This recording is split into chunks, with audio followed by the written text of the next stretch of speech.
Olá!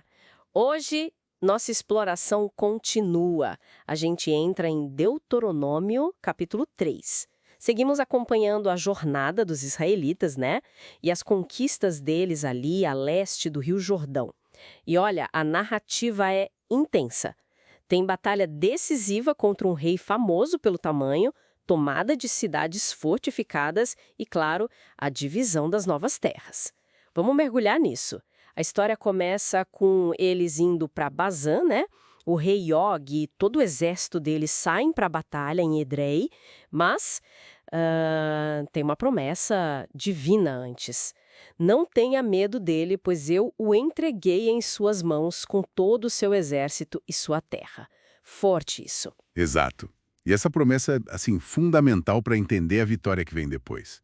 O texto diz: nós os derrotamos sem deixar nenhum sobrevivente.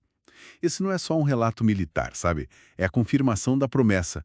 Consolida o controle israelita ali, naquela área, um passo crucial antes de pensar em atravessar o Jordão. E que controle! Fala que tomaram todas as 60 cidades de Og e descreve essas cidades como, bom, fortificadas, com muros altos, portões e ferrolhos.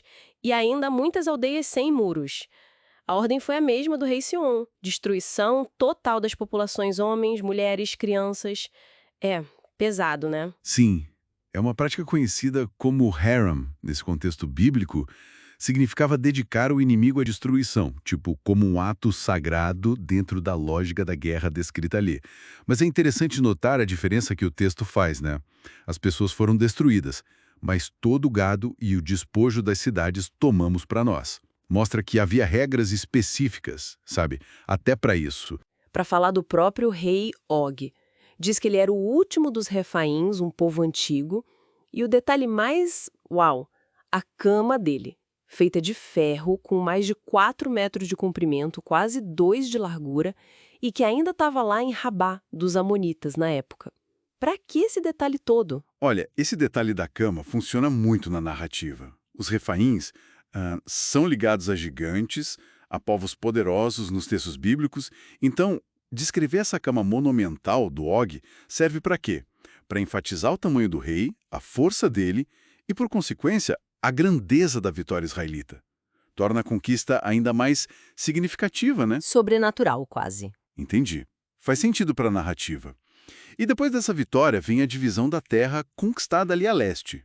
Moisés começa a designar os territórios para as tribos de Ruben, Gade e para metade da tribo de Manassés. O texto até detalha as fronteiras, sabe? Do Arnon até o Jaboque e o Jordão. Sim, mas tem uma condição importante aí. Os homens dessas tribos recebiam a terra, claro, mas os guerreiros tinham uma obrigação. Precisavam cruzar o Jordão armados, lutar junto com as outras tribos até que toda a terra prometida, a oeste, fosse conquistada. Só então podiam voltar para casa de vez. Uma demonstração clara de unidade, né? E de responsabilidade mútua entre eles. Total. E logo depois disso, Moisés se volta para Josué, o sucessor. Ele usa as vitórias contra Sion e Og como exemplo para encorajar. Diz algo como: o Senhor vai fazer o mesmo com todos os reinos para onde você está indo. Não tenha medo deles. O próprio Senhor, o seu Deus, lutará por vocês. É um momento chave, de passagem de bastão mesmo. Ivo até. Moisés conta que suplicou a Deus: deixa-me atravessar, suplico-te, e ver a boa terra do outro lado do Jordão. Ele queria muito ver a terra prometida, né? O destino final daquela jornada toda. Nossa. Mas o pedido é negado. Deus responde firme: basta, não me fale mais sobre isso. Por causa de um evento anterior, Moisés não poderia cruzar o Jordão. A ordem para ele é subir um monte Pisga, ver a terra de longe e fortalecer Josué para liderar o povo na conquista que viria. Duro, né? Extremamente marcante essa passagem.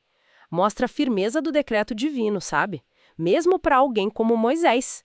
Marca a transição definitiva da liderança e a resignação de Moisés.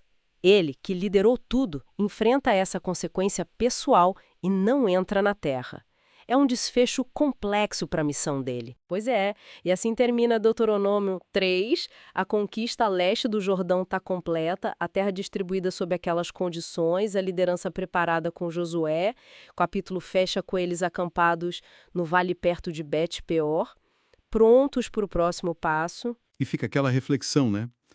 Como essa experiência de Moisés, de ver a terra prometida só de longe, sem poder entrar, nos faz pensar sobre liderança, sobre obediência e sobre aceitar desfechos que às vezes vão contra o que a gente mais deseja, mesmo dentro de uma missão, de uma fé, algo para se pensar, né? O peso das jornadas individuais